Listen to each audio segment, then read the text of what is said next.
नमस्कार, मिटकिया बाजार में आप सभी का स्वागत है। मैं हूं सुमित। भारतीय बाजारों में एक बाइंग आई है और बाइंग आई है स्पेशली कुछ देर पहले जो खबर आई है बैंकों में कैपिटल इन्फ्यूजन की, उसके बाद से तेजी देखने को मिली। निफ्टी करीब 15 अंक ऊपर कामकाज कर रहा है, सेंसेक्स भी रफली 40 अंक ऊपर है, निफ्टी बैंक करीब 76 अंक ऊपर कामकाज करते हुए मिड कैप इंडेक्स भी 15 अंक ऊपर है, मोरलेस फ्लैट टू पॉजिटिव टोन में कामकाज कर रहा है। स्मॉल कैप इंडेक्स में भी करीब फ्लैट टू पॉजिटिव टोन पे ही कामकाज हो रहा है। बैंकिंग शेयरों में तेजी अभी आई है और स्पेशली अब सरकारी बैंक वो तेजी के साथ कामकाज कर रहे हैं। एसबीआई करीब 1.25% ऊपर है, फेडरल बैंक 1.5% ऊपर, बैंक ऑफ बड़ौदा से 1.5% ऊपर, पीएनबी करीब 1% ऊपर कामकाज कर रहा है। एक बाइंग यहाँ पर आते हुए दिखाई पड़ी है। इनफैक्ट जो गिरावट साथ कामकाज हो रहा था सभी बैंकों में वो अब तेजी के साथ बदल चुका है। करीब 22,000 करोड़ रुपए की रिकैपिटलाइजेशन की पहली किस्त बैंकों को दे दी गई है। अलग अलग बैंकों को रकम मिली है, 13 सरकारी बैंकों को यहाँ पर रकम दी गई है। इसमें अलग अलग बैंकों की जो पूंजी है उसके ऊपर नजर डाली जाए। सबसे पहला नाम इलाहाबाद बैंक 44 करोड़ रुपए, एसबीआई 7575 करोड़ रुपए की फंड इन्फ्यूजन है, पीएनबी 2816 करोड़ रुपए, देना बैंक करीब 594 करोड़ रुपए, central bank of India 1730 crore रुपए, उसके अलावा corporation bank 677 crore, Canara bank 997 crore, Allahabad bank करीब 44 करोड़ रुपए और एसबीआई 7575 करोड़ रुपए। तो इन टोटल अगर देखें तो परफॉर्मेंस आधारित साथ साथ जिन बैंकों का सीएआर काफ़ी कम है उनको सपोर्ट करने के लिए बैंक ये काम किया गया है गवर्नमेंट की तरफ से, और इसीलिए इन सभी बैंकों में एक बाइंग भी आते हुए दिखाई पड़ रही है। एसबीआई जिसका सीएआर यूजुअली 13 से 14% के आसपास होता है और उसको 7575 करोड़ रुपए प्रोवाइड किए गए हैं। पीएनबी एनपीएस फ्रंट पे तो काफ़ी बड़ा आंकड़ा था, लेकिन 2816 करोड़ रुपए यहाँ पर भी आते हुए दिखाई पड़ा। तो एक बाइंग पूरे ही बैंकिंग स्पेस में इस खबर के आधार पर आते हुए दिखाई पड़े हैं। दो जानकार भी हमारे साथ मौजूद है, राजेश सतपुते हैं और पंकज जैन हैं आपके सवालों के जवाब देने के लिए। पंकज, एक अहम खबर, एक अच्छी खबर कह सकते हैं बैंकिंग स्पेस के लिए, अलग अलग बैंक्स को फंड इन्फ्यूज़ किया गया है, परफॉर्मेंस आधारित भी, लेकिन जो ज़्यादा बड़े जिनके नंबर्स रहे हैं, जिनके सीआर में ज़्यादा इशू थे, उनको ज़्यादा प्रोवाइड किया गया है। कितने रिलीव्ड खबर आप इसको मान रहे हैं?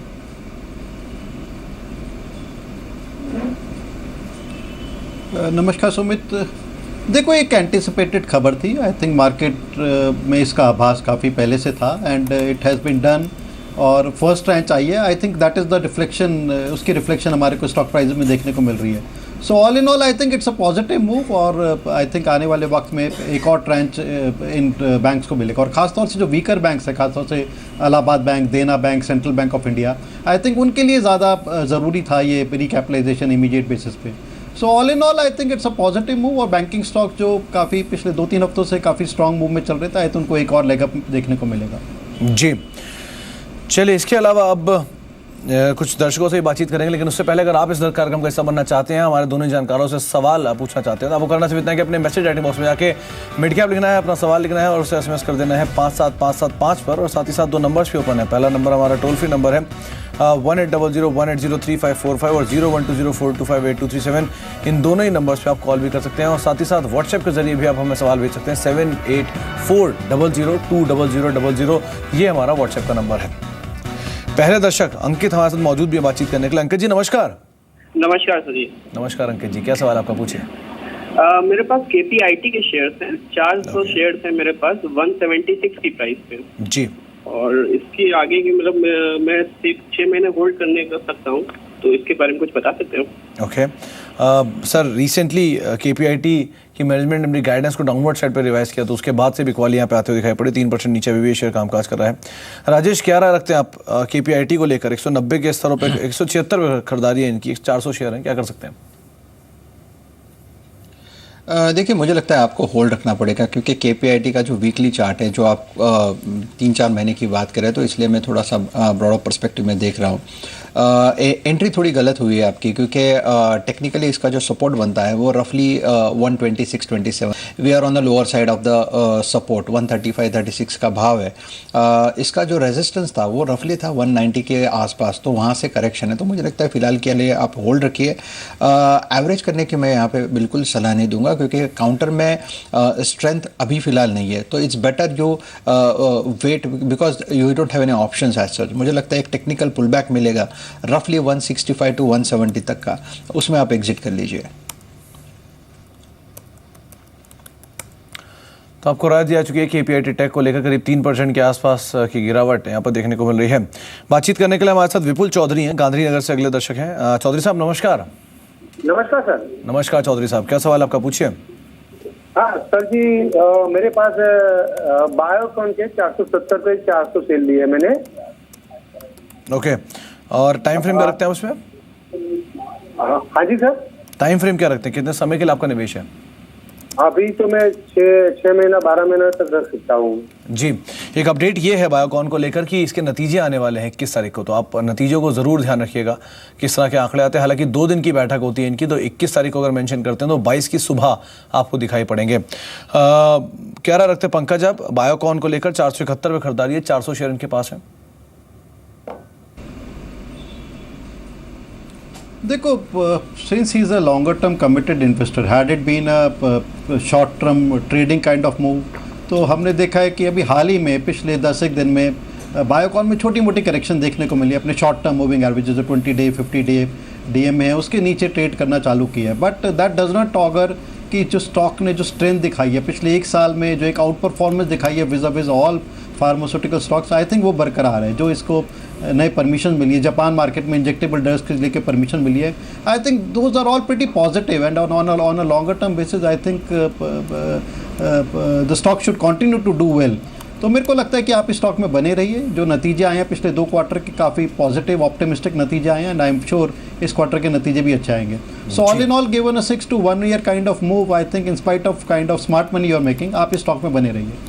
तो बने रहने की राय आपको दी गई है। बायोकॉन के अंदर वैसे भी एक अच्छा मुनाफा, एक अच्छे लेवल पे आपकी खरीदारी है, तो आप बने रहें। आगे भी पोटेंशियल अपसाइड शेयर में काफ़ी ज़्यादा है। जावेद से बातचीत कर लेते हैं, गुजरात से मौजूद हैं। जावेद साहब नमस्कार। Good afternoon. Good afternoon Javed ji, क्या सवाल है आपका? हाँ तो मेरे पहले तो लाइन मत काटिएगा मेरी जी, आपका फोन डिस्कनेक्ट नहीं होगा, पूछिए अपना सवाल। हाँ तो मेरे 2 सवाल है। आंध्रा बैंक है 100 शेयर है 64 की रेट से, ओके और दूसरा सुजलोन है 518 की रेट से।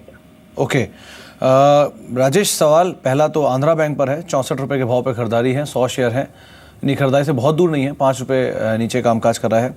और दूसरा सुजलॉन 18 रुपये के भाव पे खरीदारी, 18 रुपये के आसपास ही वो शेयर भी कामकाज कर रहा है। दोनों पे आपकी राय? देखिए, मुझे लगता है कि आंध्रा बैंक, आप देख ही रहे हो कि पीएसयू में बहुत अच्छी रैली आ रही है, आंध्रा बैंक में भी आएगी।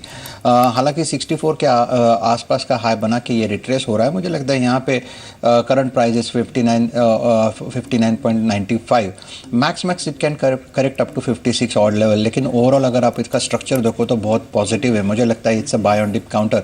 पीएसयू बैंकिंग आउट परफॉर्म करते रहेगा। आगे चल के मुझे लगता है आंध्रा बैंक का जो शॉर्ट टर्म टारगेट बनता है वो समवेयर नियर 74 तक का है। मैं एक्सपेक्ट करता हूँ ये टारगेट अगले 2 से 3 महीने में आना चाहिए मैक्स। तो इन्हें फिलहाल तो होल्ड रखने की सलाह है। ये रनिंग करेक्शन है, करेक्शन में आप घबराइए मत, आप इसे होल्ड रखिए जी। तो आपको आंध्रा बैंक को लेकर राय दी जा चुकी है। आधा फीसदी की आसपास बढ़त है कैपिटलाइजेशन की खबर के बाद। वैसे ही पूरे स्पेस के अंदर कुछ बाइंग मोमेंटम जो क्रिएट होता दिखाई पड़ रहा है। ध्रुवा से बातचीत कर लेते हैं, कोलकाता से मौजूद है। ध्रुवा जी नमस्कार। ध्रुवा, सुन पा रहे हैं? Yeah, I have Subex shares, like 10,000 shares at rupees 1250. What should I do? चलिए, आप टाइम फ्रेम क्या रखा आपने सर इसमें? पंकज, इनका सवाल सुबेक्स को लेकर है। 10,000 शेयर ले रखे हैं उन्होंने 12.5 रुपए के भाव पे, 13 रुपए आ चुका है, 50 पैसे नहीं खरीदारी से ऊपर है। क्या राय रखते हैं आप? ये बने रहें इसके अंदर, निकल जाए?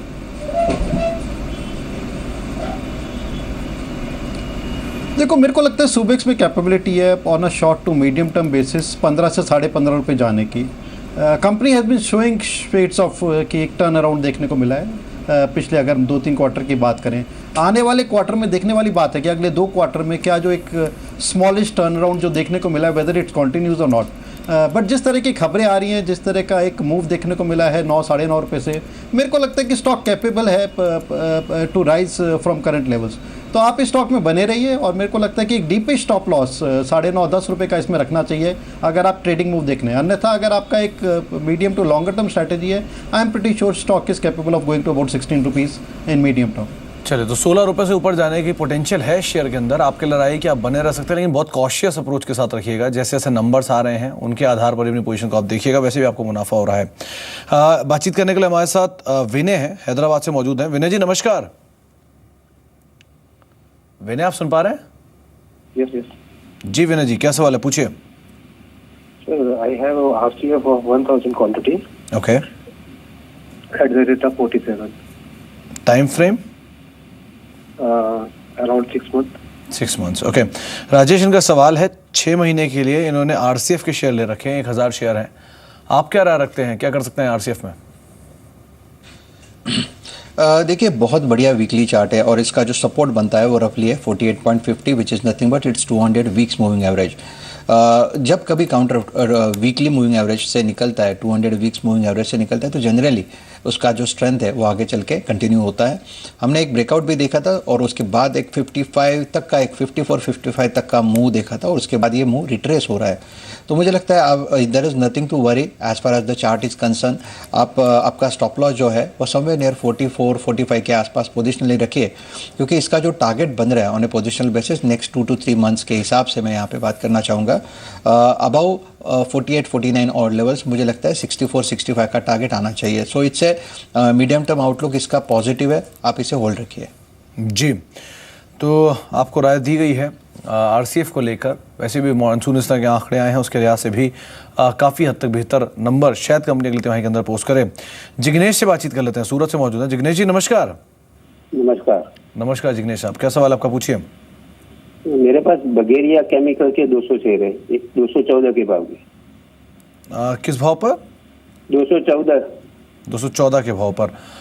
पंकज, बगेरिया केमिकल्स की पोजीशन है इनकी, अगर आप ट्रैक करते हैं तो किस तरह की राय देना चाहेंगे?